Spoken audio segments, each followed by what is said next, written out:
Hello dear students, আজকে আলোচনা হবে প্রাপোজিশনাল ফ্রেজ। আমরা দেখতে পাচ্ছি প্রাপোজিশনাল ফ্রেজের গঠন আমরা দুইটা দেখতে পাচ্ছি। একটি হচ্ছে প্রাপোজিশন দ্বারা শুরু হবে, নাউন দ্বারা শেষ হবে। আর হচ্ছে প্রাপোজিশন দ্বারা শুরু হবে, প্রাপোজিশন দ্বারা কী হবে, শেষ হবে। যেমন বাই একটা প্রাপোজিশন এবং অফ একটা কি প্রাপোজিশন। তাহলে এখানে বাই দ্বারা শুরু, অফ দ্বারা শেষ, প্রাপোজিশন দ্বারা শুরু, প্রাপোজিশন দ্বারা শেষ।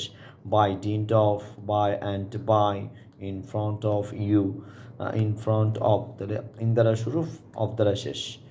তো এটা মাথায় রাখতে হবে, প্রাপোজিশন দ্বারা শুরু, প্রাপোজিশন দ্বারা শেষ, এই ধরনের ফ্রেজকে বলা হয় প্রাপোজিশনাল ফ্রেজ। আবার প্রাপোজিশন দ্বারা শুরু, নাউন দ্বারা শেষ, এটা আবার হতে পারে তোমার অ্যাডভার্বিয়াল ফ্রেজ হতে পারে। যদি অপশনে দুটোই থাকে, প্রাপোজিশনাল ফ্রেজও থাকে, অ্যাডভার্বিয়াল ফ্রেজ থাকে, তখন তোমাকে মনে রাখতে হবে, তখন আমরা অ্যাডভার্বিয়াল ফ্রেজটি কী নিব, আনসার নিব। যদি দুইটাই অপশনে থাকে, অ্যাডভার্বিয়াল ফ্রেজটি কী নিব, আনসার নিব।